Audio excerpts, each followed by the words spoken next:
Recovery, The Many Paths to Spiritual Fitness, will be presented by Jerry Fouchey. Jerry has had an extensive career in the field of education as an administrator, facilitator, strategist, teacher, and practitioner in the areas of educational administration, curriculum, instruction, staff development, and leadership. Jerry joined Don Farm as a Spera Recovery Center counselor and currently serves as a personal medicine and outpatient therapist. He was instrumental in the implementation of Don Farm's Dialectical behavioral therapy program. Please help me in welcoming Jerry.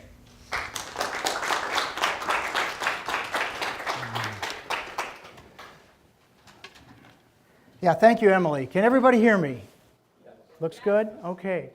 I'm so grateful you're here tonight. I'm so grateful for the opportunity. You know, this topic, this notion of spirituality and recovery is just so important. It's so important to me as an individual, as a person in recovery.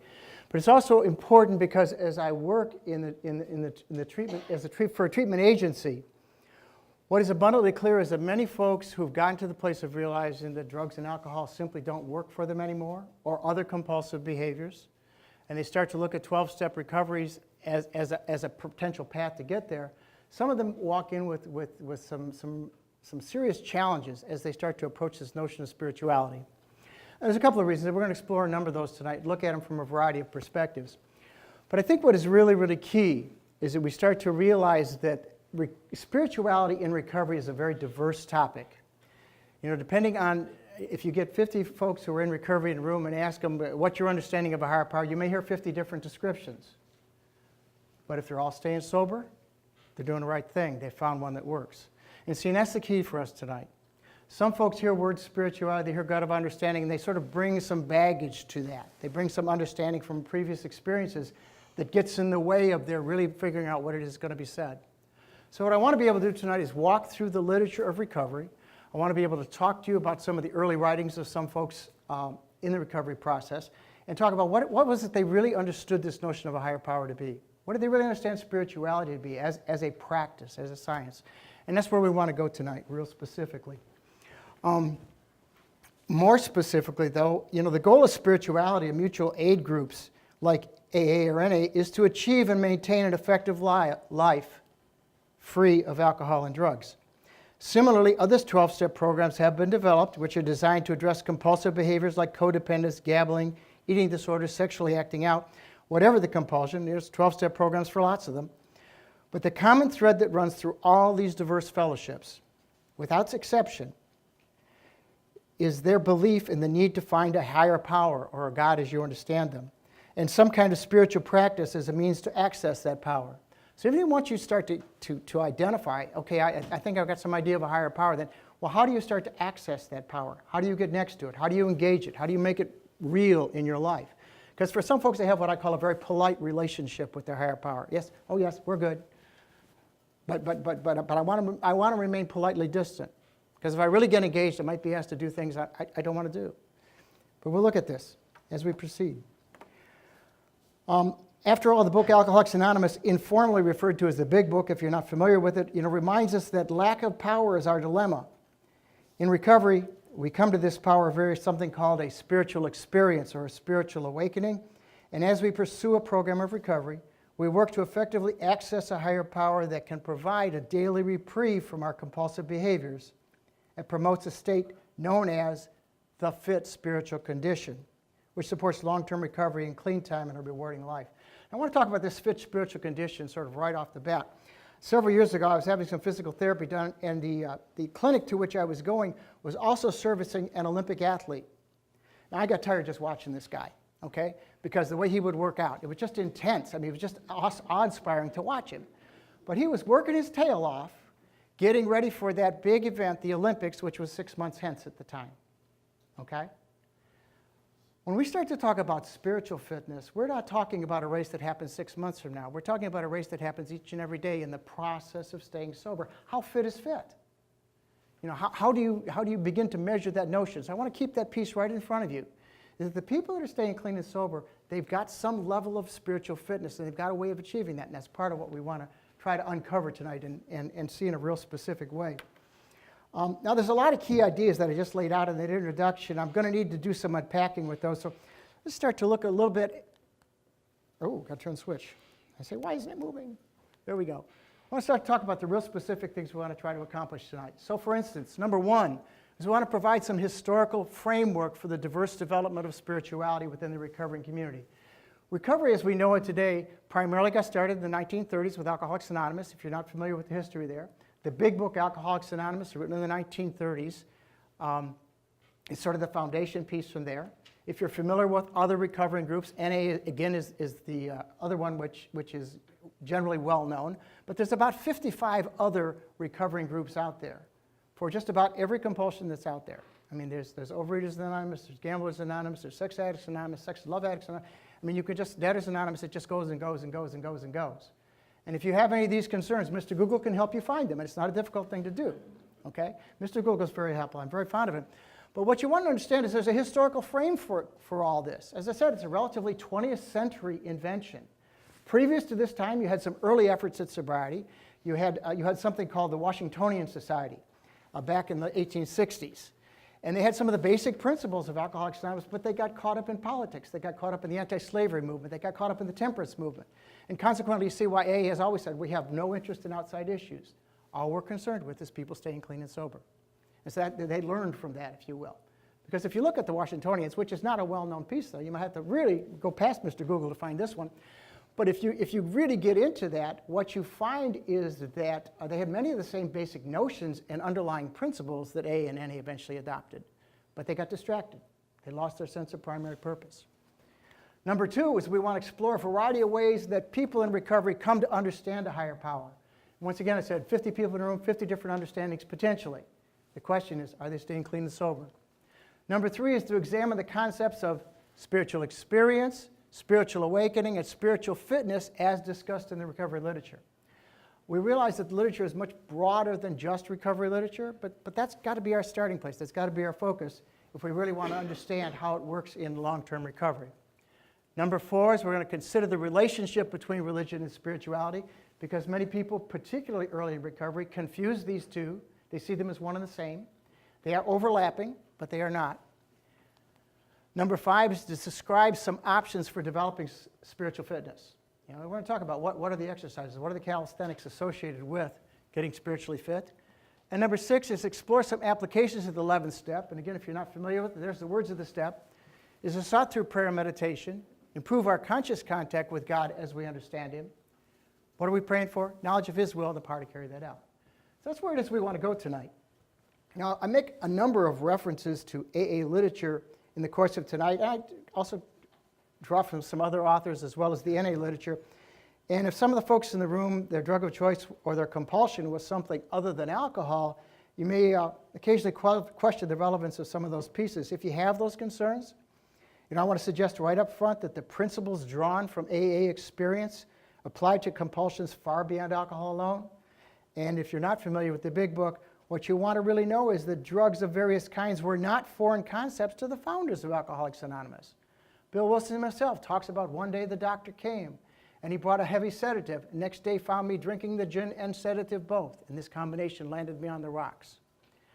Now, obviously, in order to ensure that newcomers clearly identify, AA appropriately encourages focus on alcohol and NA on addiction to drugs. Because when a newcomer walks in their first meeting, they need to hear some people that are talking about what they've done. But in the long run, many find that the concepts of recovery are very much the same, regardless of the object of the addiction. And so I just want to challenge your thinking that way, if that is a challenge for you. To kind of set a framework for this evening, there's an article entitled Recovery Spirituality. It was published fairly recently, a January of 2015 edition of the online journal Religions. It was written by Ernie Kurtz and Bill White. Now, if you're familiar with modern recovery literature, you'll realize that these are two significant authors. Bill White is currently, many folks in the treatment industry sort of regard him as our current guru, one of our best thinkers. Ernie Kurtz, interestingly enough, lived right here in Ann Arbor, and he passed away about 2 years ago. But Ernie was an interesting character, and we're going to quote him a couple of times tonight because he really got into helping us understand more thoroughly this processes of recovery. But both of them talked about exploring the varieties of spiritual practices within AA over time. And they said, these really range. He says they range from the group we might call the Christianizers. You know, these are people that harbor no room for disagreement about a very explicit Christian content in recovery. And that includes efforts to Christianize early AA history. Well, you know, of course, Bill and Bob were part of the Oxford group, which was in fact an offshoot of the Anglican Church, and folks start drawing conclusions from that are not necessarily accurate, but we're going to talk more about that yet tonight. They elevate Christian literature on a par with AA's own literature, and they assert that Christian conversion as a central mechanism for AA's effectiveness. So they're talking about, at one end of the spectrum, you sort of have these folks who might be considered as coming from sort of a very traditional conservative approach. And at the other end of the spectrum are what Ernie calls the secularizers. These are people who focus on the steadily increasing number of people who begin to look at recovery but have no religious affiliation or interest there. Many have tried AA and found it too religious for their comfort. And so then you find that the secularizers, you know, the members of the atheist and agnostic AA groups, by the way, there are groups of AA and NA who identify themselves as atheist and agnostic groups. You know, say, how can that be and believe in a God? We're going there, folks. Give it some time. That's why I said laying these pieces out can get a little complicated. But the members of the atheist agnostic AA groups generally direct their 12-step efforts at this population, those having no religion, seeking to make AA safe for atheists in their language, in their quote. So you find that there's this broad difference. But then later on in the same article, Kurtz and White come up with this conclusion. You see, you know, in our view, these two opposite responses, these Christianizers and these secularizers, fundamentally, they probably continue to be operative into the foreseeable future. But remember that these are opposites and so deal with extremes. The great majority of AA members are more than likely to continue to settle somewhere comfortably in between. More often than not, they'll be seeking out groups that better fit their middling inclinations. And if you've been in recovery and you started to go to meetings, you will find that there's a vast variety of styles and types of meetings, but also meetings develop individual characters. And then almost as an aside, they come back with the following statement. They said, you know, AA is so decentralized that there's really no such single entity as Alcoholics Anonymous. There's only AA members and AA groups that reflect the broad and ever-increasing variety of AA experience. You know, I would have clients come to me, you know, when I was a detox counselor, and I would say to them, well, do you have any experience in AA or NA? Have you been to any of those meetings? Yeah, I went to them, didn't like them at all. I said, well, did you go back? Did you go to a different meeting? Well, no, they're all the same. I said, no, they're not all the same. If you've ever started to explore recovery groups, you find out the vast variety of groups that are out there. You know, and I tell them, if you don't like it, go find another one. Because if you're one of the Christianizers or one of the secularizers, there are folks at both ends of those continuum. Most folks fall in the middle someplace, but then there are different styles of meetings, different approaches. You're going to find different points of emphasis. What has surprised me, though, is in my movements from different geographic places, when I've been on vacation, when I have traveled, what are the similarities and what are the differences from place to place? What you want to find out is if people are staying sober, meetings grow and they're stable and they're good. If folks are getting off and getting a little goofy, they come apart. I've watched meetings rise and fall and they're no place. I remember the one meeting I went to, it was about 12, 15 people when I first started going. Several years later, it was 125 people. Last I heard, there was 6 or 8. Well, what happened? The stuff changes. If people aren't getting sober, if they aren't feeling nurtured, if it's not working, it quit work. It stops happening. So you just want to be conscious of the fact that this is really decentralized. If you ever write a letter to New York saying, our AA group is thinking the following, and we were wondering, is it okay to do this? I can tell you the opening paragraph for the letter you will get back. It will say, of course, as all AA groups are independent, you are entirely free to do what it is you choose to do. And then they follow with, but the weight of AA experience seems to say the following. Because AA groups have every right to be completely wrong. And I go to AA more often because that's the piece with which I am more familiar, but these same sorts of principles apply to NA, apply to the other recovery groups. So Ernie and Bill put that out there. They talk about this broad range of approaches. So we try to explore spirituality and recovery. We need to be mindful of the challenge that we face trying to capture an understanding of a topic that is so wide-ranging and diverse. And it really, really is. On a visit to Ann Arbor not long ago, Kevin McCauley, he was here last week though, but I'm referencing a presentation he did a year ago. He's the one who did the movies Pleasure Unwoven and Memo to Self, and if you've not seen either of those movies, I encourage you to do that. They're available all kinds of places. Most of our sites have them. If you need to borrow them, you make an inquiry. Because he does some really interesting stuff with that. But he made the following statement. He says, you know, if we're going to be in a program of recovery, we really don't have to find God. But we do have to look. The point he makes is that, you know, trying to say, I got to get this whole thing figured out. I got to figure out what a God is. I got to find one and get all settled with it. He says, no, the looking is much more important than the finding.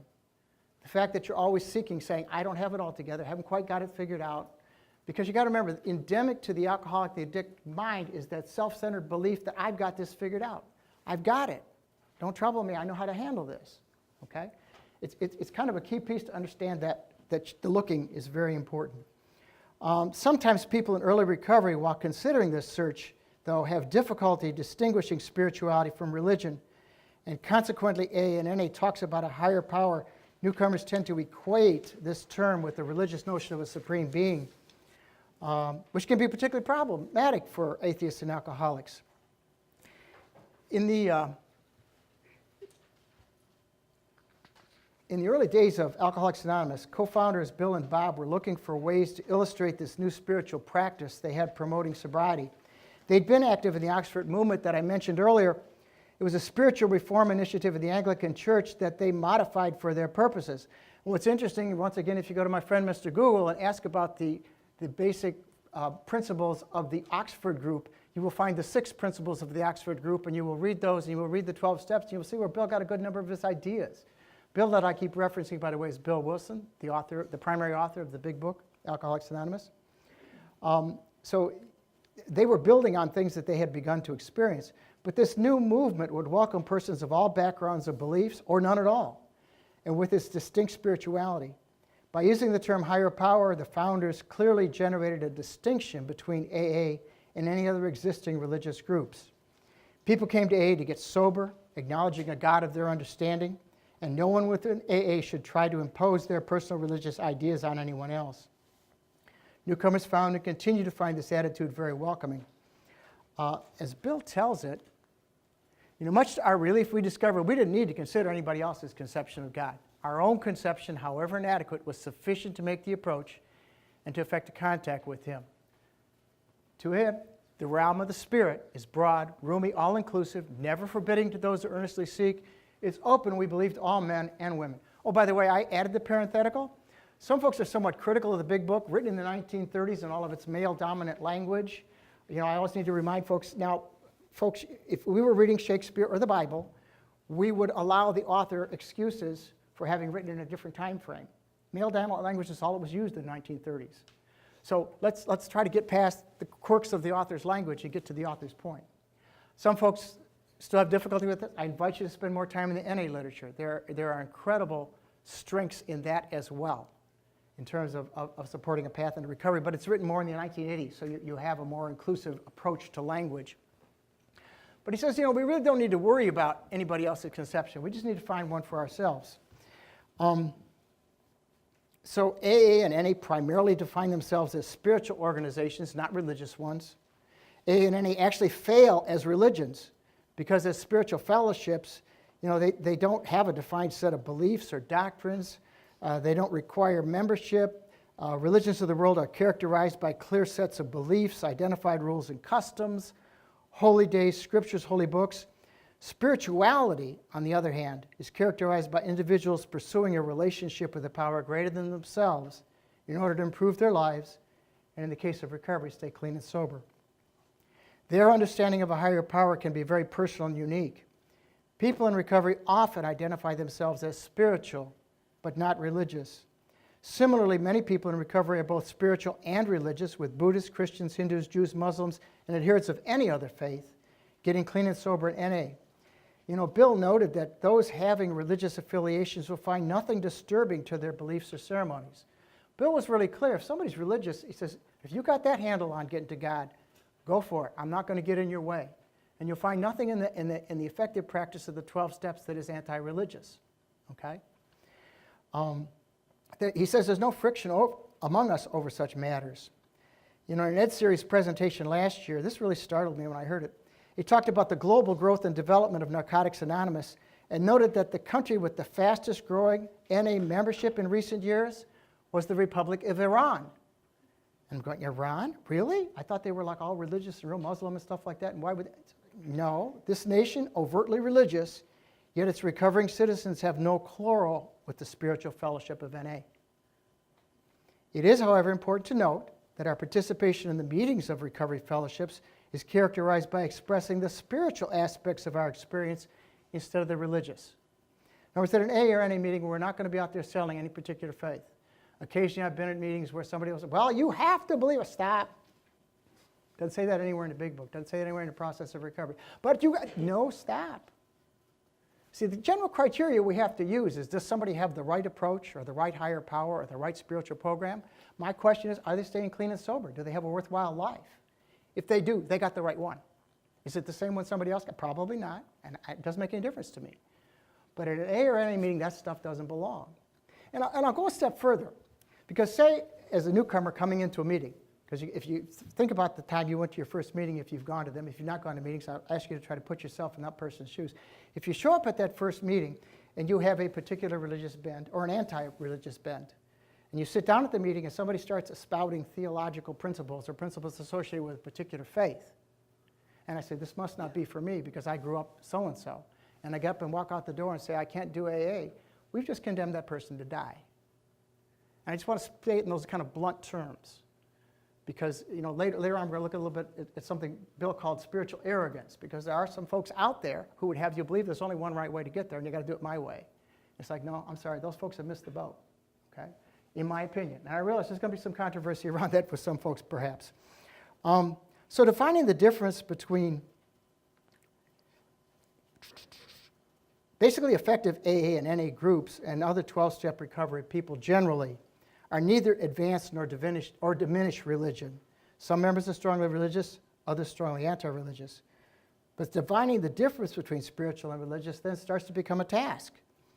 And when we do that, we tend to create three groups of people. Are you ready for this? Here we go. Group number one. Here are the folks that are spiritual but not religious. Okay, and many folks in recovery today will identify themselves. They're not connected to any house of worship in any way, but they see themselves as pursuing a relationship with a higher power. They see themselves as praying and meditating by whatever path they've chosen, whatever they've worked out. We'll talk about choosing a path a little later on. But that's where they are, and they're going to be good. Then the second group are those folks who are both spiritual and religious.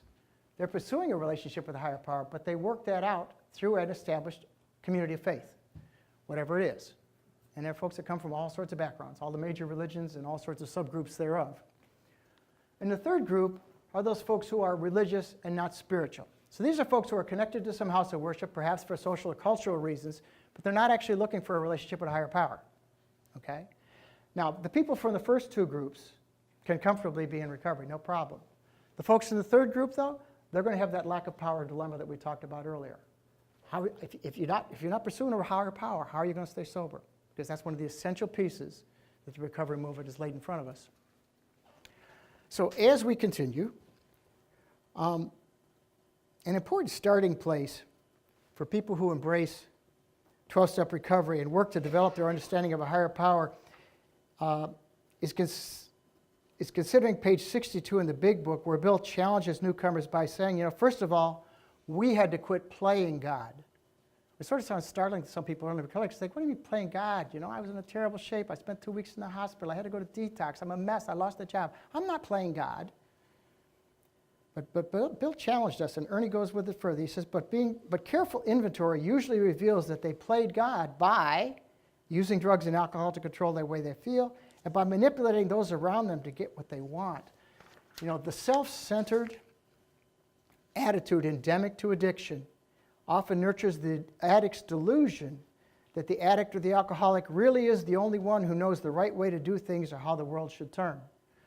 I can remember one person talking about how, while driving in the car, they would say, well, if my mother-in-law would only do this, and if my kids would only do this, and if the weather would only be, and what they were basically doing was making a wish to change the world according to their image and likeness. When newcomers begin to realize that while they were in their active alcoholism or addiction, they generated a painful series of failed attempts at playing God, their need for a higher power, which is separate for them, is enunciated. Once again, if I go back to Ernie, he delineated this concept in his doctoral dissertation, which was entitled Not God. Fundamentally starts out by talking about the first message of Alcoholics Anonymous to its members is that they're not infinite, they're not absolute, they're not God.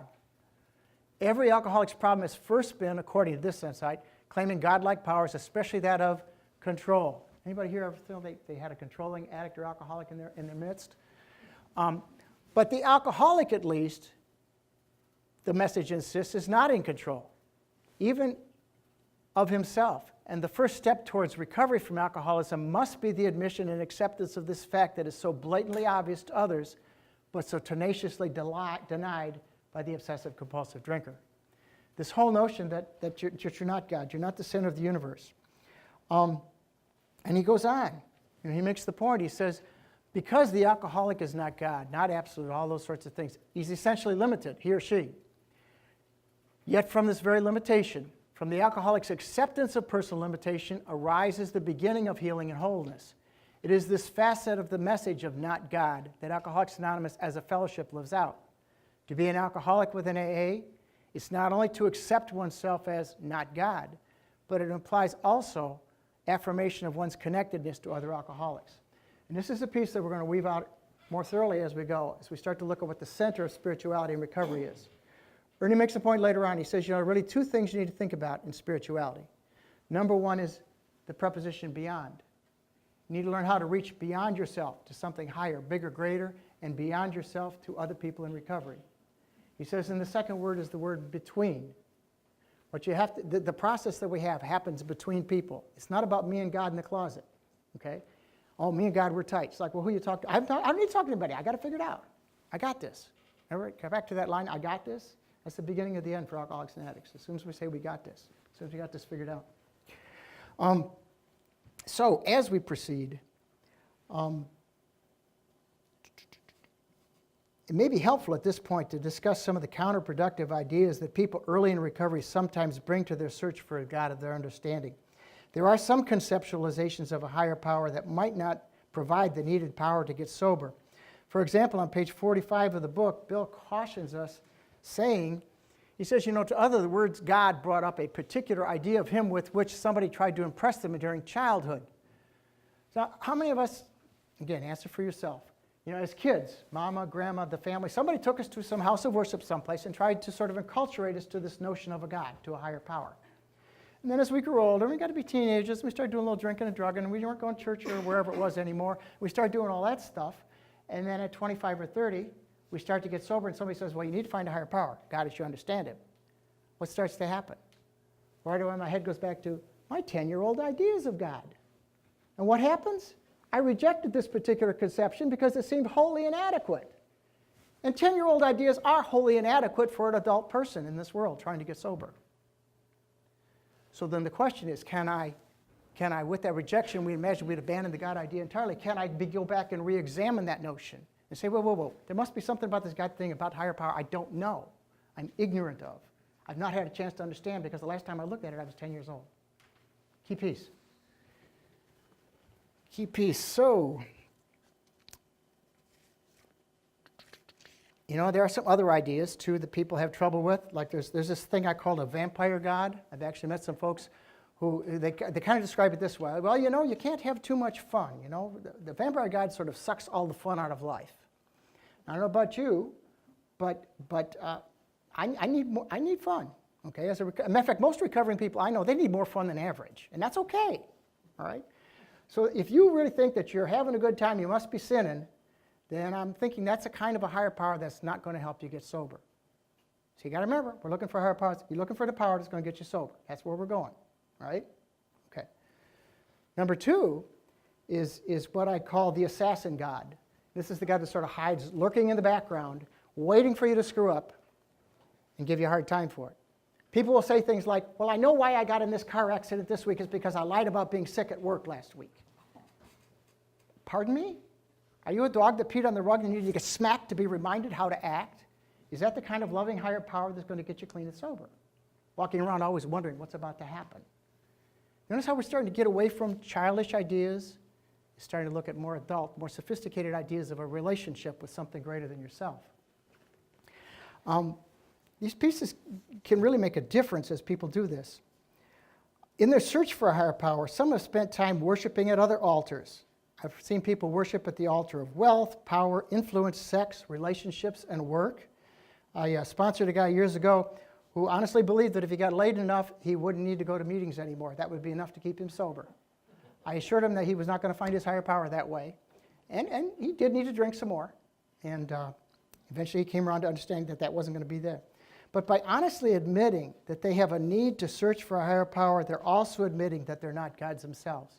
Go back to Ernie. Whether you want to wrestle with the whole idea of being not God or not is up to you. But Ernie says if you're looking for one, that means you realize you don't know who it is. And go back to Kevin. Sometimes the looking is more important than the finding. Okay? Admitting I don't know. Staying clean and sober requires addicts and alcoholics to find a new higher power that will supplant the power that alcohol and drugs had over them. You know, for a lot of folks,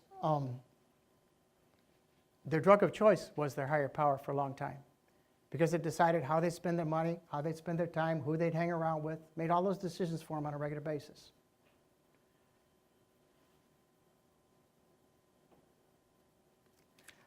In working to understand their higher power, many find it helpful to begin on a simpler level by realizing that there are many higher powers in their life. Now, I need to tell you, when I was 19 years old, I worked as a car mechanic. Okay, and I could do just about anything on a 1969 car, okay?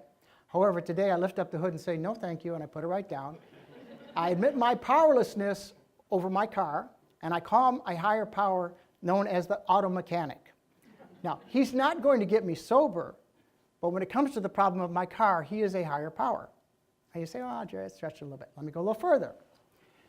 Has anybody ever thought about things like the Washington County Sheriff's Department as a higher power? Because if you want to follow the law, you're going to have the bracelets on, be in the backseat of the car, and have very little to say about it. Okay? Do you understand where we're going now?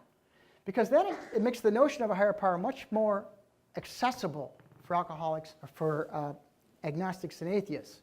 When they realize we're no longer talking about Supreme Being, the universe now, we're talking about something bigger than you that's going to get you clean and sober. That's what you need. If you want to go Supreme Being in the universe, nobody's going to stop you. If you want to take the religious route to understand, nobody's going to slow you down. A&N is going to be right there with you. But the bottom line is it doesn't need to go that far if you don't want to.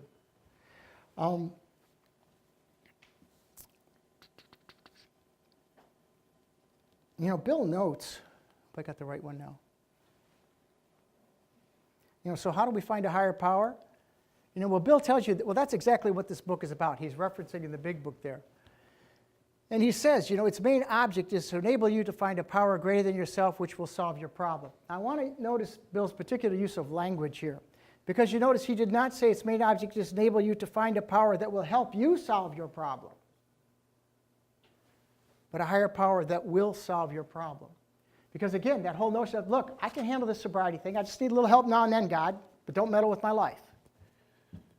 There was the whole notion of that 11th step of praying to know God's will and have the power to carry it out is not central to me. I'm just looking for a little peace now and then because I can fix this. I got this. I go back to that I got this line again. Because as soon as the alcoholic says this, I got it. And we probably don't. Probably in trouble. So it's kind of a key piece to understand that I'm not going to solve the problem, that I'm going to find a higher power that's going to solve it for me. After interviewing, Bill notes, in the 12 and 12, he talks about you can, if you wish, make AA itself your higher power. Now, some folks go, huh? What are you talking about? Here's a very large group of people who've solved their alcohol problem. And in this respect, there's certainly power greater than you, who've not even come close to a solution.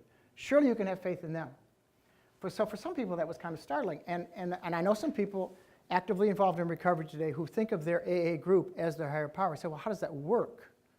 Well, let's imagine, for instance, that I have a particular challenge that I'm wrestling with right now.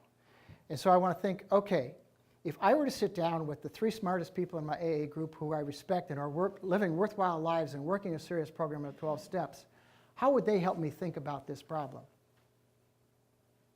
What conclusions might I get to? What might be the loving and caring way to respond in this situation? Do you see how that is a meditative process of sorts? Now, again, depending on who your friends are and depending on how sophisticated you are, that can get very complicated sometimes. But for some folks, that is the route. Some folks talk diligently about their relationship with their sponsor and their sober supports. Now, sponsor and sober support, sponsors is this is the person who teaches me the steps and the person to whom I'm most accountable. And my sober supports are my buds that I hang around with in recovery. And if I got something going on that I'm not talking to them about, I'm probably going to be in trouble. But if I'm talking to them and I'm getting feedback from them, look, Jerry, we know you. That's not going to be a good course. You need to leave that one alone. That's the stuff I need to hear. And that's the kind of engagement with a higher power. Because before I got here, it was all about what's my best thinking? How am I going to handle this? How am I going to make things go my way? And again, that's just me playing God again. All right? As we start to understand that. And then there was an interview conducted in the 1975 biography entitled Bill W., in which they were talking about a Tuesday evening AA meeting that met in Bill's home in the 1930s. And Bill was describing the meeting this way. He said, you know, gosh, it was a tough meeting. There were agnostics in the Tuesday night group and several hardcore atheists who objected to any mention of God. On many evenings, Bill had to remember his first meeting with Ebby. Now, Ebby was his buddy who came to Bill during his last drunk and helped him know about the need for higher power. Ebby himself did not, by the way, fully embrace the program, and he ended up dying drunk many years later. But he still regarded Ebby as the starting place on this whole issue of a higher power. And Ebby'd been told to ask for help from whatever he believed in. He says, okay, what's your own idea of God, Bill? Just grab something. What's going to work for you? What's bigger than you? And the idea of choosing your own conception of God was first used here. It says, these men, he says, they could see and believe in each other in the strength of the group. And at some time, each of them had been totally unable to stop drinking on his own. Yet, when two of them had worked together at it, somehow they had become more powerful. Somehow, and they had finally been able to stop drinking. This then, whatever it was that occurred between them, notice that preposition again, we talked about beyond and between. Whatever it was that happened between them was what they could accept as a power greater than themselves. It's just an important piece to see how early on, and some folks think that, you know, they start reading in the big book about some of the stories, they think everybody was all nice and wonderful and all agreeable in the early AA meetings. That's far from the truth. They were very controversial sometimes. And some people get a big argument, get a resentment going, and go out and drink over it. Okay? Well, obviously, that was part of the raw material out of which some of the program came to be fully developed. We start talking about this thing that happens between them. Later on, Bill describes this thing that happens between people in recovery. He calls it the language of the heart. It's like, you've been where I've been. When we start talking, something's happening between us that doesn't happen between me and normal people. If you've been in recovery any length of time, you've had that experience. Oh my God, how did you read my thoughts? How did you know how did you feel what I have felt? It's the language of the heart. That's what Bill's talking about. That's why that betweening piece is so important. So initially embracing this power found in the fellowship has served as the beginning, if not the ongoing basis for many people's understanding of a higher power. When writing the big book, Bill Wilson went to great pains to provide a variety of words and phrases to name and describe the notion of a higher power. And when I started putting this presentation together a while ago, I said, well, let me see. It seems to me there's about 8 or 10 different names that Bill uses. And so what I did was I went back and read the first 165 pages of the big book again, which is the Program of Recovery in a nutshell. And I realized there was close to 27 different names for a higher power that Bill used. I feature the most identifiable ones for. He talks about God as we understand him, higher power, Father of light, Spirit of the universe, creative intelligence, God consciousness within, brotherhood of man, principle, Czar of the heavens, power greater than ourselves, supreme being, spirit of nature, universal mind, employer, great reality, newfound friend, bridge of reason. I think that's one more, yeah, and God of reason. So you can see Bill is trying to articulate this notion of a higher power in so many different ways so as to make it consumable and approachable by some. You understand, some folks, in American culture at least, when we hear the word God, we sort of automatically tune into traditional Judeo-Christian sense of God, which is sort of linguistically what we do in this country, and everybody goes there. It's not what Bill meant. Bill meant something bigger than that, and consequently went to the pains to develop all this language to try to communicate it. Because he said, I got to find something that people are going to grab hold of, something that will work for them, that's bigger than that limited understanding. Here we go. So now the question is, really, is that how does each of us begin to define our understanding of a higher power? How do we conceptualize the power outside ourselves that's going to help us get clean and sober and keep us that way? So as we start to think about conceptualizing a higher power, there's a number of ways to do it. So for instance, many folks work from traditional religious images, whether that's Jesus, Buddha, Allah, Shiva, Krishna, who did I forget? I forgot somebody. Buddha, I'm not sure. But some people really work with those images and they work wonderfully for them. Bill says that's great. Big Book says that's exactly correct. The second one they talk about is anthropomorphic images. Now by that it means human-like images. Some of these fall in that category. Jesus obviously came as a man. Folks identify it that way, also more than a man. You will find that with some of the other religious traditions. But when we start talking about anthropomorphic images, I do believe that there's often something of a human need to ascribe human characteristics to our understanding of a higher power. After all, we're working to develop a relationship with this power, and how else can we envision a relationship except on human terms? However, the images that some ascribe to God or higher power just don't work for others. So for instance, when we start talking about, well, like what gender or race or age might God be? You say, well, for instance, in American culture, once again, many people refer to God as Father, which is not a bad idea at all. But if you've grown up with an abusive or absent father, you might have some difficulty generating affection for that image. I've been told by some women that any image of a male image of a God doesn't work for them since their lives have been negatively impacted by a number of badly behaved men. And have you ever tried to answer the question of what race or ethnicity God might be? I mean, it's like, where are you going with that? But the bottom line is, go back to, is it an image of a higher power which is going to keep you clean and sober? The next one talks about spirit, power, energy, force, color. Other thoughts to consider include the fantasy literature of Star Wars. Obi-Wan challenges us to think about a more generic power called the force, an energy that pervades and surrounds us that we can work with for either good or evil.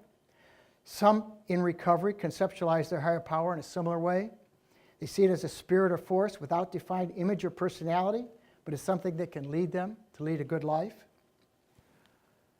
And defined by the needs we bring to the relationship. All the conceptions of the human mind uses to capture the idea of a concept of a higher power, has to do with understanding it through the lens that we bring to the world. In other words, what are the needs we bring to the relationship for a higher power? I once asked a young man in the fellowship to describe his concept of a higher power to me, not because I was going to judge it or find it right or wrong or good or bad, but just because I wanted him to put it into words. He got real quiet for a minute, then he says, well, I see him as a man. He's a guy. He's about 27 years old. He's got a lot of tattoos, and he rolls his cigarettes up in his shirt sleeve. Okay? Remember, this is his image.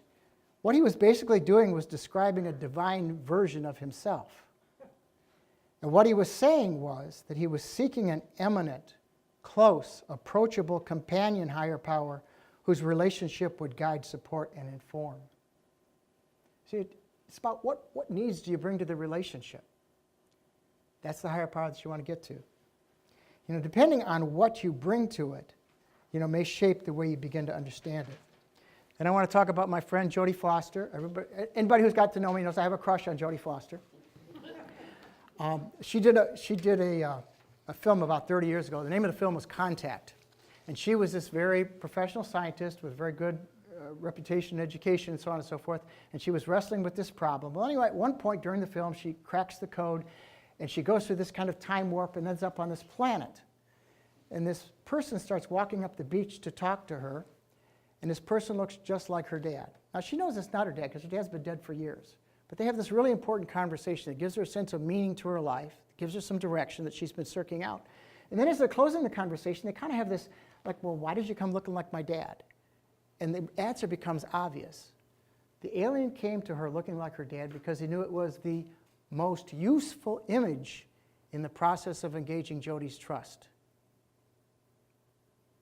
I think the basic question for people in recovery is, what is the image of a higher power that is most useful to you in the business of staying clean and sober? If it's a religious place, please do it, please. If it's the spirit of the universe, if it's your egg, whatever it is, start to grab a hold of it in a way that makes sense to you. But understand that whatever needs you bring to the relationship. See, and the other thing is, this is the thing. I spent a lot of time thinking on these matters. I studied theology for a while myself. And really wrestled with the importance of trying to have some concept of a God. And what I realized eventually is like, this is just my little human brain's attempt at trying to understand something much bigger and broader than myself. So any image I bring to it is only a handle for me to deal with it, and is not the whole of it. It's the piece that works for me in the process of staying clean and sober. And that's important to understand. Because, see, some people want to really wrestle with this notion of, well, I can't really relate to a higher power unless I completely understand it. What you want to understand is, for the active alcoholic and addict, completely understanding something or someone was the first step in trying to control it. Because now I know how it works. I know how to get next to it. I know how to make it happen for me. If you're controlling it, it's not a higher power anymore, right? So we're never really going to fully understand it. We have to accept the fact that we're going to have an incomplete understanding. I may have some notion of how it works here or how it works there, but I'm never going to be able to walk into it with, I got it. Remember, here's that line again. I got this now. I can handle it. I got it all figured out. Me and God, we're good. See, because as soon as people start talking like that, it's, I got worries. I got troubles. All right? Now, where I'd like to go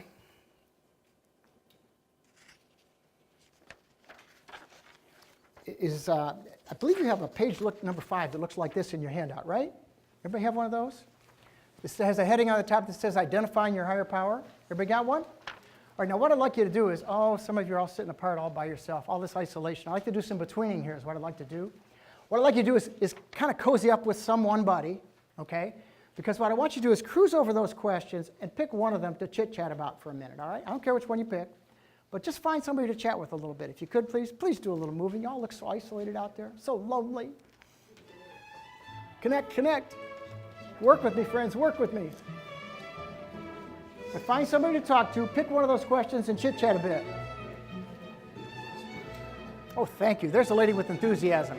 I really appreciate that.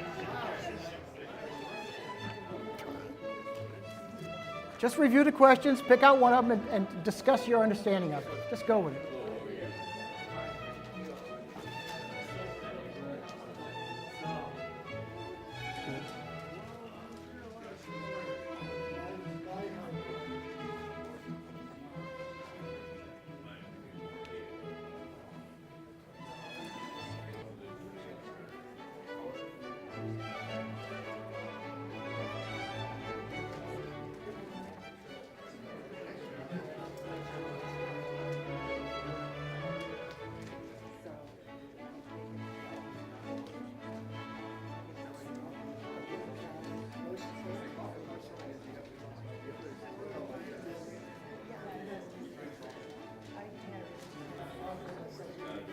All right, if we could come back together, please.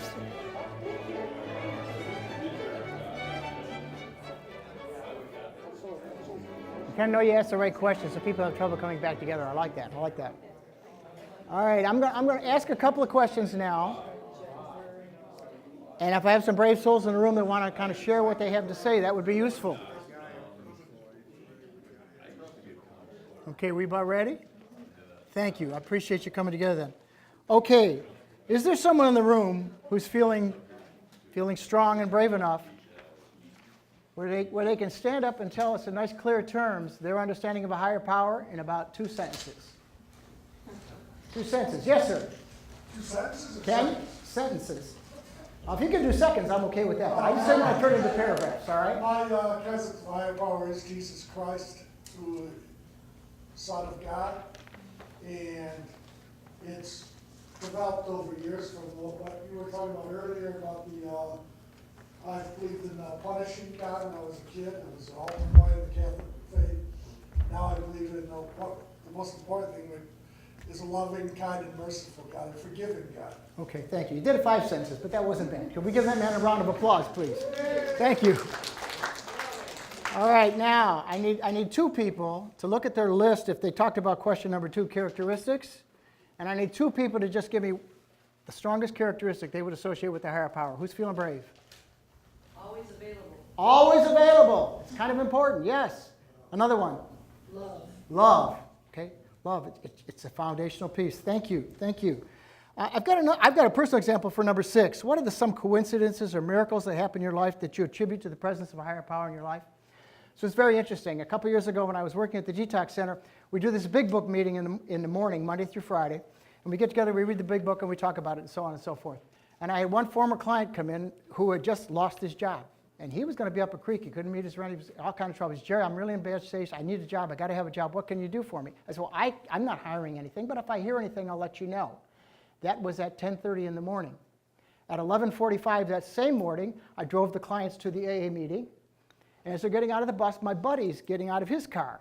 And he says, oh, yeah, Jerry, I just had this guy quit at work today. I need somebody to help me with the maintenance. Do you know anybody? That work relationship lasted three to 4 years. Okay? I think that was just that higher power working. I was just the link in the middle. I was the piece.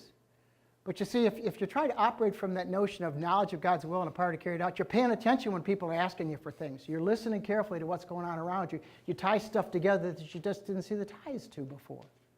You know? I really invite you to spend some time with this, with people that are important to you. Talk to your sponsors, talk to your friends, talk to your significant others. But these questions will really lead you to good places. Because remember, the looking is much better than the finding when it comes to a higher power. It gets you to a better place. All right? All right, let's proceed then. As we proceed, as we work to understand the term spiritual experience and spiritual awakening, we can look at the second appendix of the big book, which says, whoops, did I hit the wrong button? Oh yeah, here we go, spiritual experience or spiritual awakening. Are you ready? In the appendix to the book, it says, the terms spiritual experience and spiritual awakening are used many times in this book, which upon careful reading shows that the personality change sufficient to bring about recovery from alcoholism has manifested itself among us in many different forms. Now, I don't know about you, but when I saw spiritual experience, spiritual awakening, I was thinking about Cecil B. DeMille movie scenes. You know, clouds parting and oceans parting and angels coming down and stuff like that. And Bill says, no, spiritual experience is a personality change sufficient to bring about recovery from alcoholism. That's the personality change we're looking for. Now, what's interesting is Bill put this spiritual experience appendix at the back of the second, third, and fourth edition. It wasn't in the first edition of the book. And the reason for that is Bill didn't understand it was important. But the problem was when you read those first stories in the first 164 pages of the big book, he does describe some rather dynamic, exciting white light experiences as people come to their understanding of a higher power. But the bottom line is, he says, I'm sorry I led you to believe, because a lot of people are kind of waiting around for the light to happen. They were waiting around for something like, I must be doing something wrong because I'm not getting zapped. You know? And Bill went on to say, he actually borrows from, he says, you know, sometimes people have these sudden and spectacular upheavals. He says, but more often, they have the educational variety that develops slowly over a period of time. He quotes the work of a philosopher, a guy by the name of William James, who wrote a book, The Varieties of Religious Experience. You can find that book in the library today. It's wordy, it's kind of a heavy read. But what he does is he tries to talk about the various ways people come to an understanding of a higher power of God. He doesn't use the term higher power. He's kind of in a different place on that. But he says one of the ways they do that is people sort of grow into it slowly over a period of time. He says, in fact, Bill says, sometimes other people notice it before you notice it yourself. Now, having worked at the Detox Center, I've noticed this a number of times. Because I got a new client will come to me, and the first day or so, they're usually hanging over the toilet, or complaining about how bad they feel, or just in terrible shape. And by the time, you know, they've been around a few days, you know, it's like they're edgy, they're not feeling well, but they get through detox. Some of them will go on to treatment, some of them will head to transitional housing. They start making progress. They start to come back to Spera, to detox. And they'll make a meal, or they'll attend a meeting there, and they'll start doing some service work. And I'll see them 2 or 3 months into recovery, and we're standing there talking, and I say, wow, something's really happened to you. I said, what are you talking about? You don't have that chip on your shoulder you used to have. You're not complaining about everything. You mean I was that much of a pain in the ass? Yes, you were. And we're glad you're not anymore. Okay? But what it allows to us, I was seeing the change that they had not seen yet. And when you're in this business, in this line of work, which is very rewarding sometimes, also very challenging, you get to see those miracles happen. Stuff happens to people if they get on this path. They are different people. They experience a personality change sufficient to recover.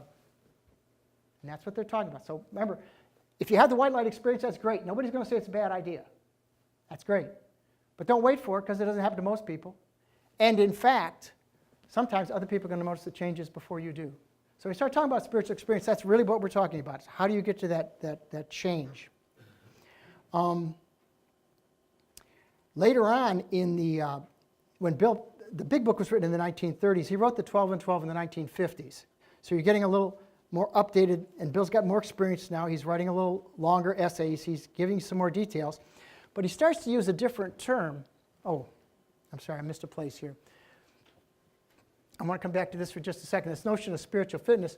You know, the alcoholic at certain times has no effective mental defense against the first drink or drug, except a few cases. Neither he nor anybody else can provide such a defense.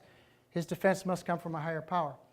Now, Bill, sometimes some people will say, I have no line of defense against the first drink or drug, but it fits spiritual condition. Now, you have to understand, Bill was a World War I veteran, trench warfare. He understood the importance of having something between you and the enemy. And he says, what have you got between you and the next drink and drug? Do you have anything? He says, that defense has to come from a higher power. Because there are times when it's, ain't nothing there. What's there for you? If you haven't got the higher power, what do you got? That's the lack of power. That was our dilemma. If you don't have it, you're in trouble there. So as we start to talk about this notion of spiritual fitness, in the 12 and 12 later on, Bill starts to talk about we wish to be reasonably certain that we are, and he uses this term AA beam, which is a term he doesn't use in the big book, but he's writing 15 years later now. And he sort of describes that as a state, you know, without necessarily, he talks about another example when he's talking about the 12 step. He says, without necessarily taking a drink, we often get quite far off the beam. But when he's describing what it means to be on the beam, he says, you know, we're not fighting it. Neither are we avoiding temptation. We feel as though we've been placed in a position of neutrality, safe and protected. Because I'm going to spend all my time white-knuckling it, trying to avoid drinks. I'm just not even concerned about it. It's interesting. Just earlier today, I was talking with someone about a social event I'd been at a couple years ago. And I said, did they serve alcohol at that? I simply don't remember. Well, why do I not remember? Because whether it was in the room or not in the room, it made no difference to me. Okay? Whereas in the previous time, I could have told you what was there, what they had, what the vintage was, and how long it lasted. And did they have enough? And you know why they make more? They make more so that I can have it. Okay? Now, they used to tease about my grandfather. My great-grandfather. My grandfather used to tell the story. He said, well, you know, his father hadn't drank it faster than they made it, but he had him staying open nights trying to catch up. You know? So, I mean, you got to understand that if you get to the place where you're not even thinking about it, something has happened. The personality change has taken place. All right? The problem's been removed. It does not exist. We're neither cocky nor are we afraid. He says, we're not cocky. We're just right there with it. We can achieve this stage of spiritual fitness by performing spiritual acts. All right, now this is where you guys get to be smart, okay? What are spiritual acts? What's the stuff I need to do to get spiritually fit? Yes? Pray, absolutely. What else? 12-step work. Meditate, 12-step work. Believe. I'm sorry, what? Believe. Believe. The meetings. Go to meetings. Connect with the fellowship. Connect to the fellowship. Look out for the newcomer. Oh, you guys are so smart. Because see, you got all these right away. You figured it all out. I got to work the steps. I got to attend meetings, service work to others, prayer, meditation, working with our sponsors, and supporting the newcomer. Now, what's interesting is occasionally when I'm sponsoring people, I would say, okay, it's time for us to take the quiz. You called me telling me you're feeling crappy today. Let's find out how it's been going. Number one, how many meetings have you been to this? Well, I was busy, and as soon as you're doing that, okay, well, let's assume that you were spiritually fit. So, did you pray every morning and night? Well, no, I was just, and how many, wait, I'm your sponsor, right? How many times did you call me this week? I can check the phone to check the record. I know. I can tell you what days it was. Well, no wonder you're feeling crappy. You're not spiritually fit. And see, you guys knew all this stuff, and you didn't make up the PowerPoint. I did, okay? But you guys knew this stuff. This is not college work. This is not college stuff. This does not require a degree or a budget change or a committee meeting to make it happen. Okay? It's all doable. It's all achievable. Spiritual fitness is not beyond your reach. I just want to be really, really clear about that. This is the stuff we do. This is how we get there.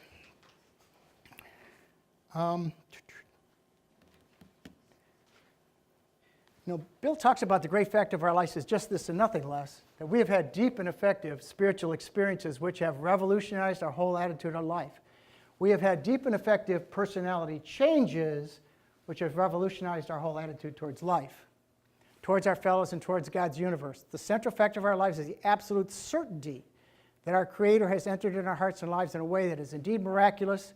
He's commenced to accomplish those things for us which we could never do by ourselves. And it's one of the basic quotes that is frequently put out there. He says you need to ask yourself but one short question. Do you believe, are you willing to believe that there's a power greater than yourself? Because for newcomers, this is a tough question sometimes. Well, I'm an atheist or agnostic. There's nothing more powerful than me. How come the Washington County Sheriff brought you in today? Isn't he more powerful? Didn't he take you someplace you didn't want to go? Well, that's a higher power. Okay, that's a higher power. Oh, the Internal Revenue Service cleaned out your bank account without even asking the other day because you didn't pay your taxes a year or two ago? Oh, did you have anything to say about it? No, nothing at all.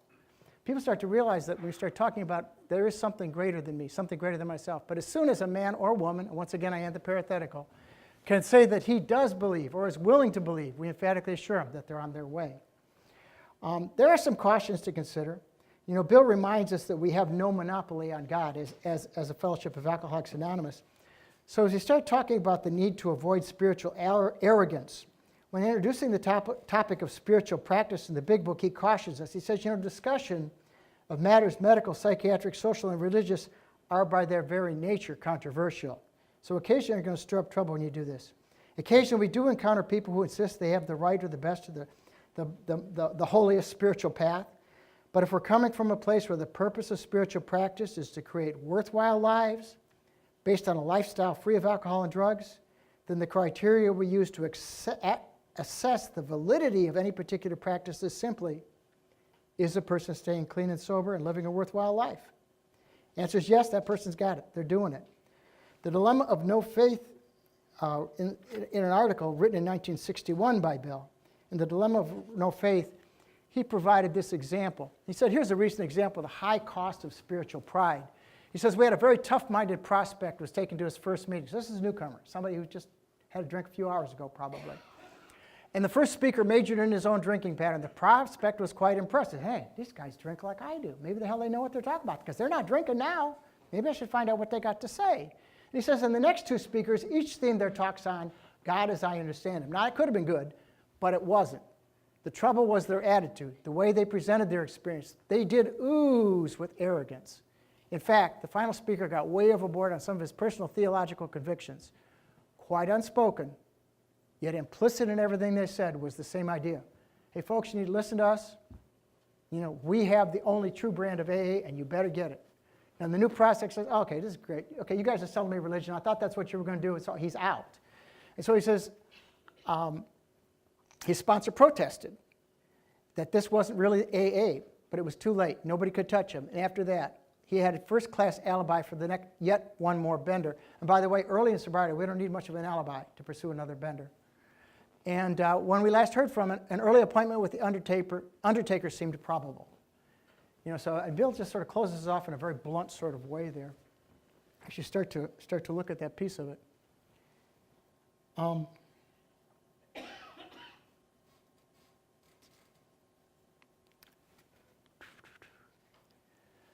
In our personal stories,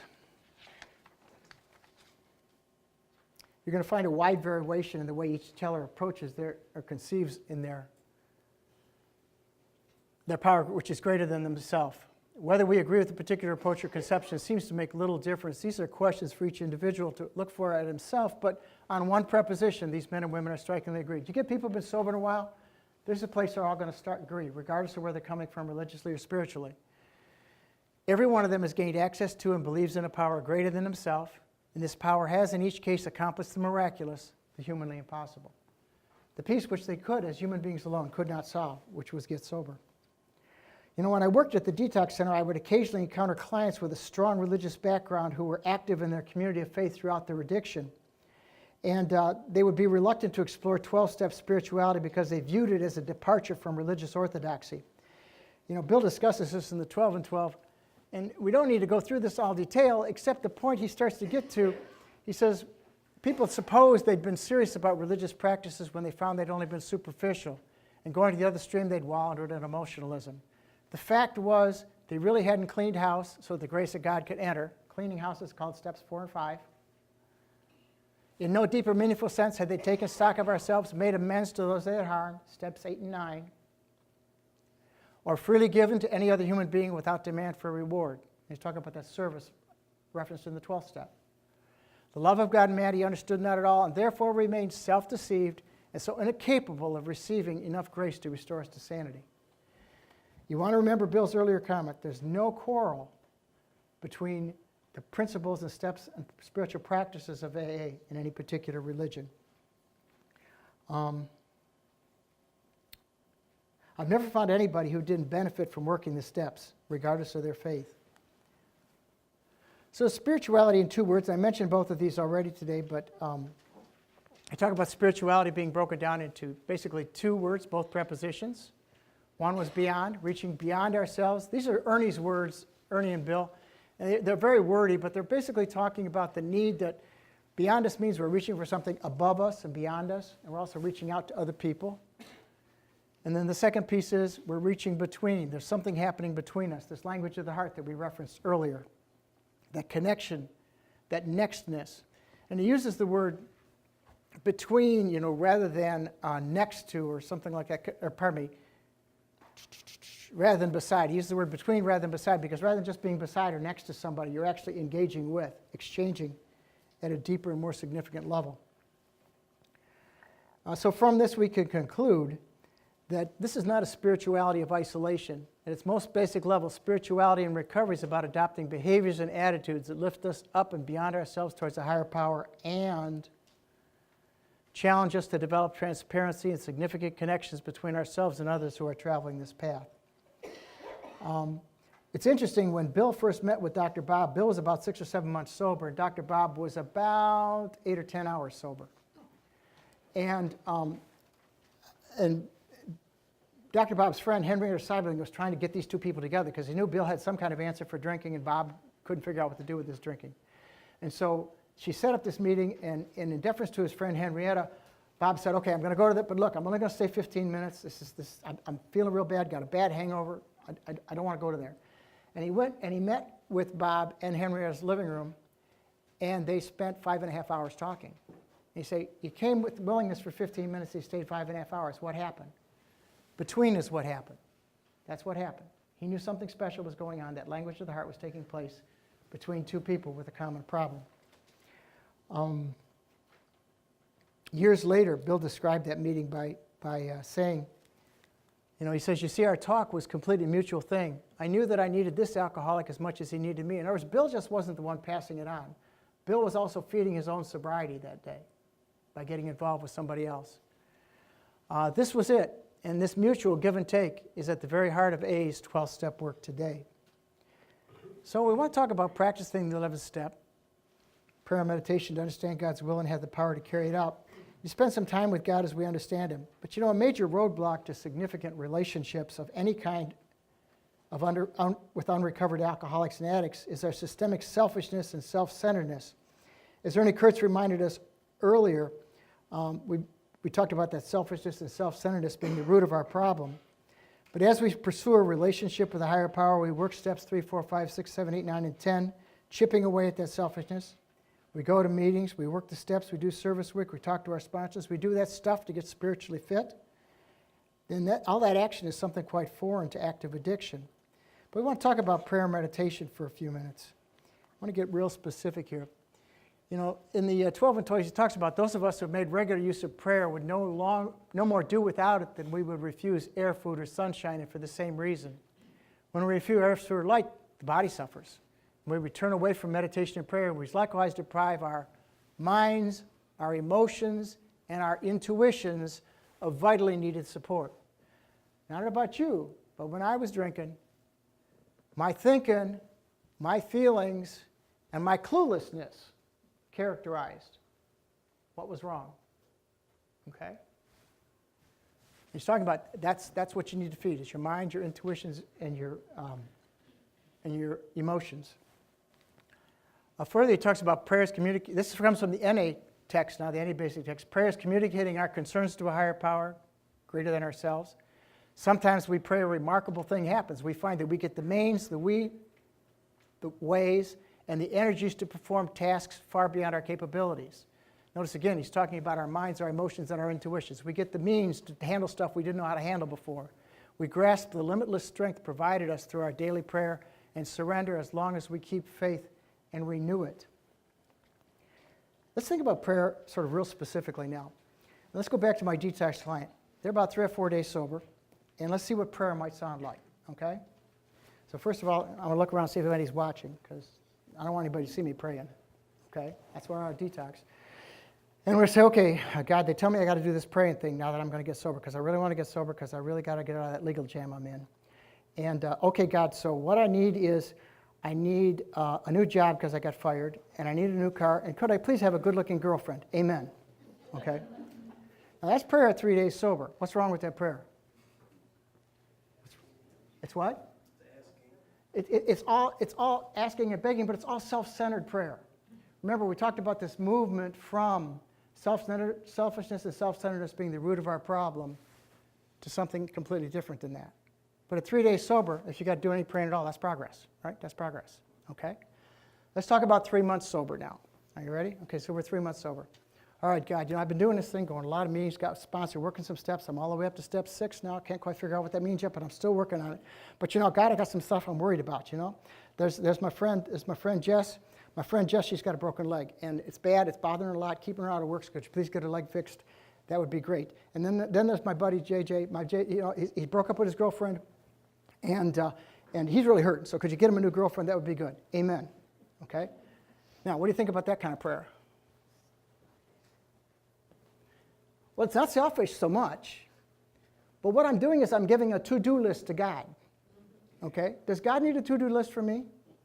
Probably not.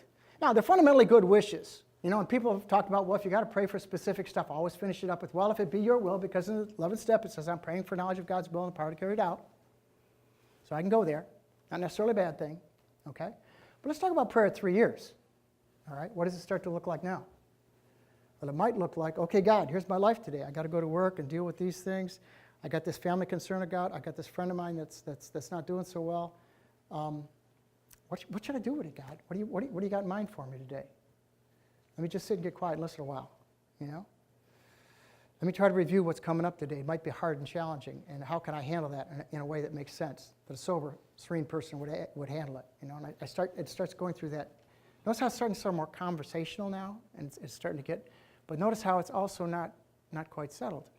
I had a very profound experience in prayer several years ago. I was sponsoring this guy, and when he got sober, his life went backwards. By that I mean his wife left him, he lost the house, he lost the job, his back went out on him. It was one thing after another. I thought, he's got sober. This stuff should be working. It was really bad. So I'm sitting and I'm praying about this guy. I said, I don't really know what to do. What am I supposed to do? I'm really frustrated because, I want to give him hope. I want to let him know that he's cared about. But what am I supposed to do? And I'm sitting at the kitchen table while I'm praying. And I don't know if there was a shopping circular sitting there or what, but all of a sudden I got this big one-word answer loud inside my head. And you know what the big one-word answer was? Kroger's. All of a sudden it occurred to me, take him to the grocery store and buy him some groceries. He's broke. That's what he needs today. Do you see my point? Here I'm looking for profound insights and great changes, and no, it's drive to the grocery store. Put a little bit on the credit card, doesn't make any difference. You can handle it, he can't. Do you see my point? Do you see how prayer starts to change now? Because I'm really saying I don't know. I'm looking for knowledge of God's will and the stuff to carry it out. I didn't have too bad a balance on the card. I could buy him groceries. It wasn't a big deal. But you see how it starts to change. Prayer changes significantly as you start to move on. The NA book talks about in quiet moments of meditation, God's will can become evident to us. Quieting the mind through meditation brings us an inner peace, brings us to contact with God. A basic premise of meditation is that it is difficult, if not impossible, to have a conscious contact unless the mind is still. In the Buddhist tradition, they talk about the monkey mind. Basically, they're saying, our minds are like the branches of a tree full of a herd of monkeys kind of jumping around, like our thoughts are constantly bouncing about. He says, and what we have to do is learn how to slow the monkeys down and get them all to point in the same direction. Similarly, some people talk about it like driving down a country road. Well, if I'm wondering, I got to get quiet in prayer. I can think about driving down the road, a country road. There's the yellow line down the middle, and there's the white line on the edge.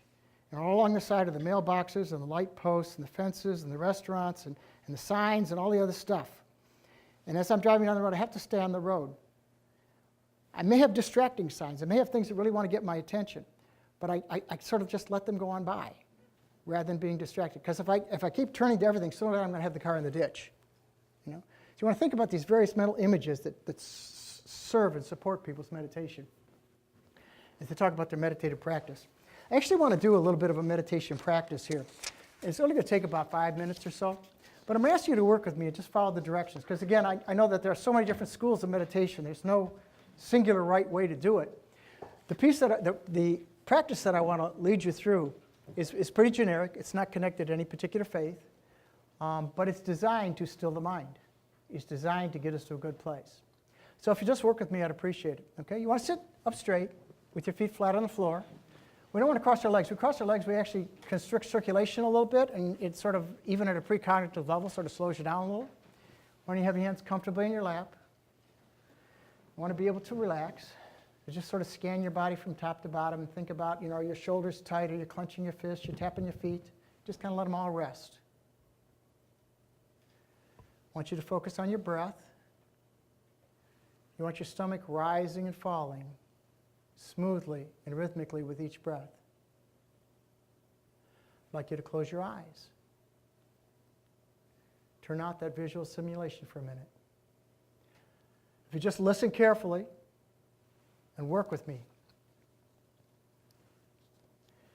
In meditation, we're invited to begin by bringing to mind the image of a safe and quiet place.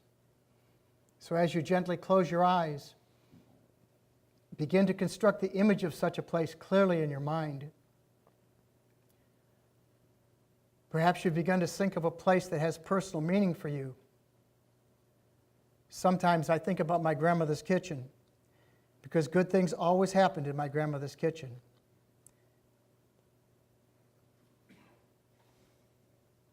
But if you're having trouble identifying a place, then borrow this one. Begin to see yourself walking along the beach at sunrise. Notice how the sun glistens on the water and begins to warm the air.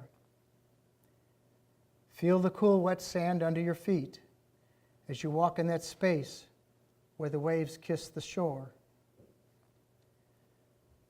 Listen carefully as the breeze blows gently through the trees, rustling the leaves. See yourself comfortably within this image.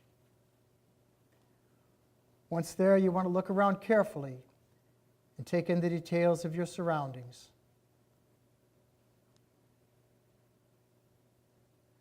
What are the sights you might see? The sounds you might hear? The sensations you might experience? But this is a place where you can feel completely safe, comfortable, and at ease. No harm can possibly come to you in this safe and quiet place.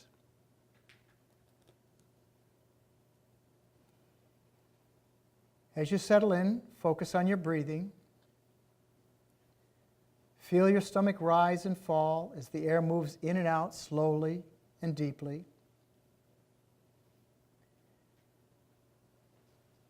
Begin to experience the sense of calm that can come from resting in a safe and quiet place.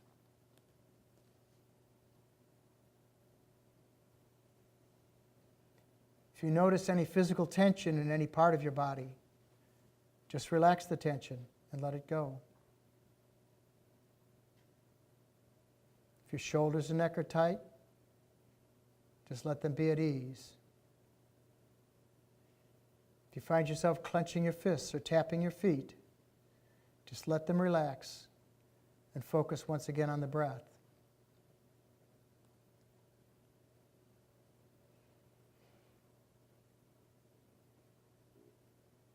Now, when you're distracted by thoughts or sounds, notice the distraction, but make the decision not to attach to it. You want to begin to think about distractions like the street signs along the road or the dry leaves that can be blown to the side by a gentle breeze. And then just gradually return your thoughts to the movement of your breath.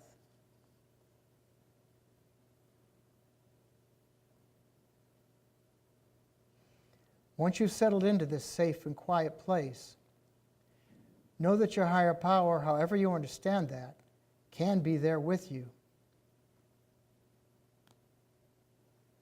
Invite your higher power into a conversation.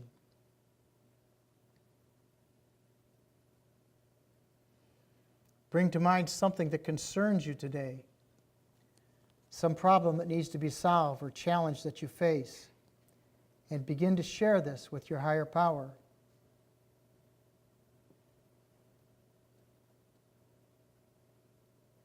As you describe your concerns to your higher power, ask for your higher power's guidance and support.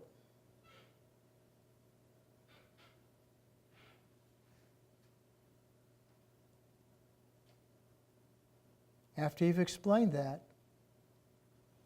be quiet and listen carefully to see if your higher power has any ideas to share with you.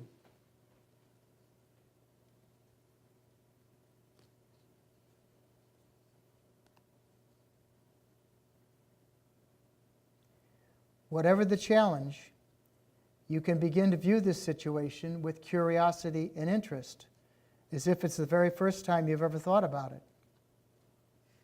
You can choose not to be burdened by all your earlier frustrations or fearful thoughts about this situation and open yourself up to entirely new thoughts about it. You can begin to see the challenge as something quite manageable when you approach it thoughtfully and break it down into its smaller parts.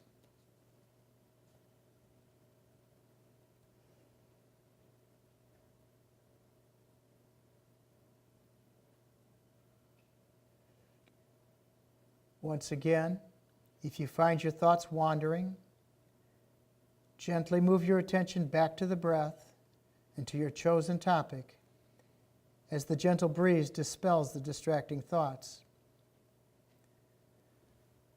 Many of us need to learn to treat ourselves kindly and work to avoid self-criticism and judgment.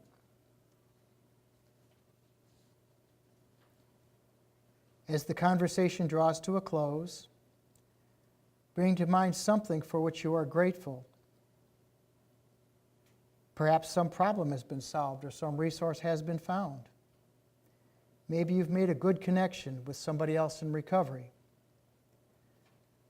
But whatever it is, express your gratitude to your higher power.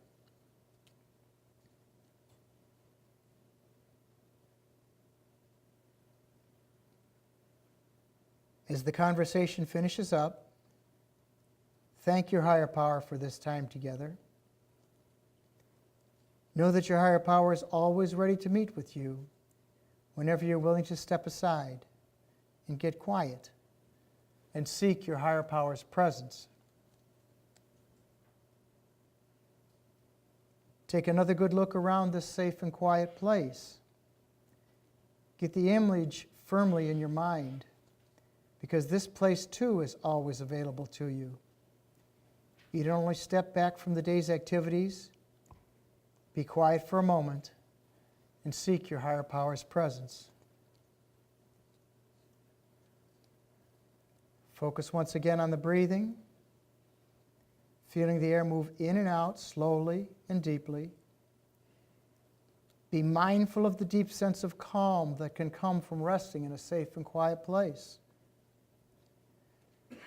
And this sense of calm is so important for us because we always make better decisions when we're coming from a calm place.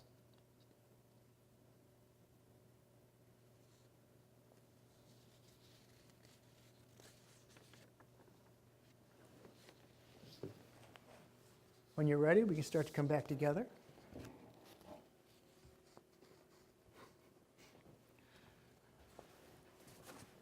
Sorry, I had that lovely picture to meditate to, and I forgot to get to it. My apologies.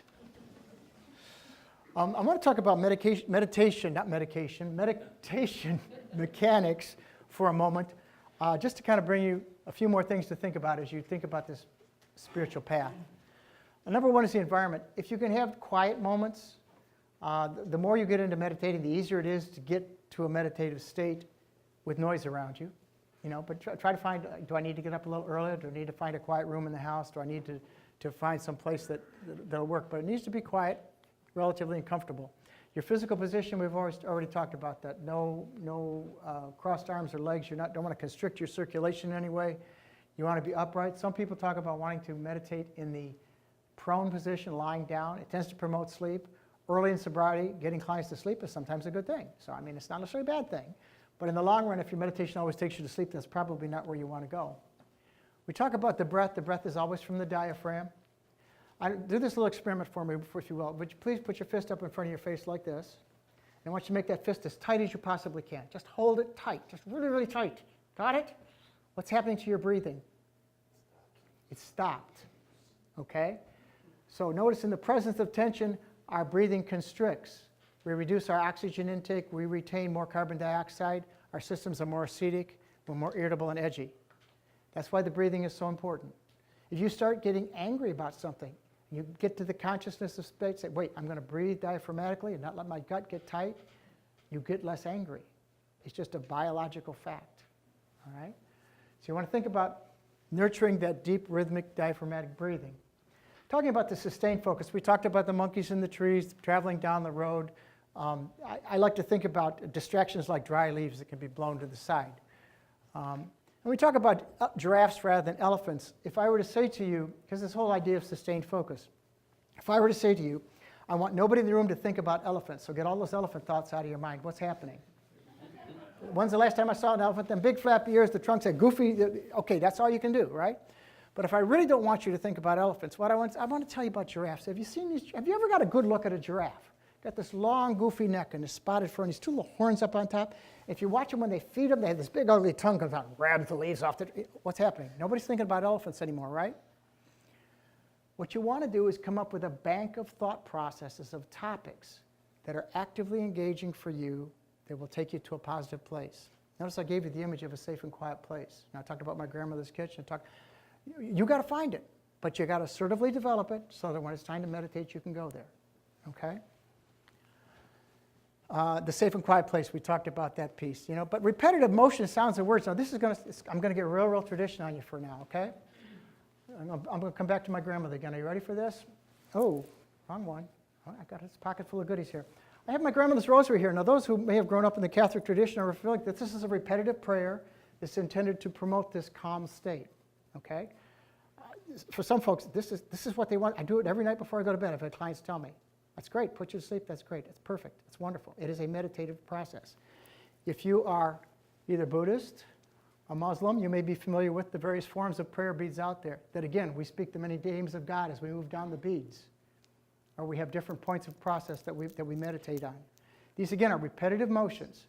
People talk about, I'm a long distance runner, and the repetitive motion of running or swimming promotes a quiet meditative state for me. So you want to think about there's many, many possible ways to get there.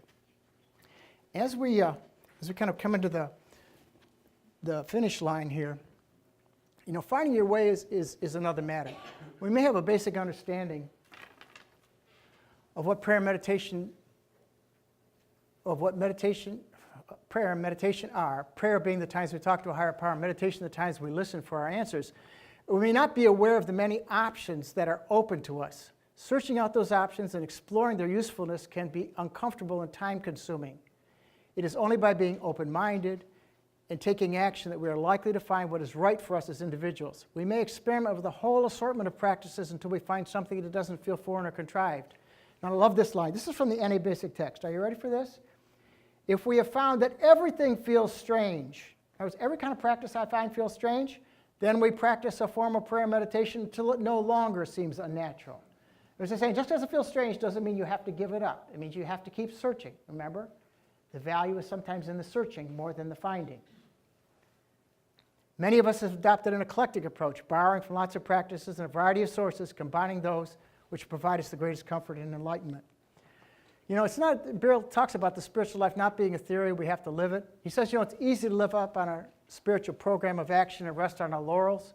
We're headed for trouble if we do because alcohol, drugs and other compulsive behaviors are subtle foes. We're not cured of it. What we really have is a daily reprieve contingent on the maintenance of our spiritual condition. Every day is a day when we must carry the vision of God's will into all of our activities. But you know, if in the course of tonight, we can only clear the ground a bit, if the things we've talked about have helped sweep away some prejudice, enable you to think more honestly, encourage you to search diligently within yourself, then if you wish, you can join us on the broad highway to recovery. This is a powerful thing. With this attitude, you cannot fail. The consciousness of your belief is sure to come to you. Thank you.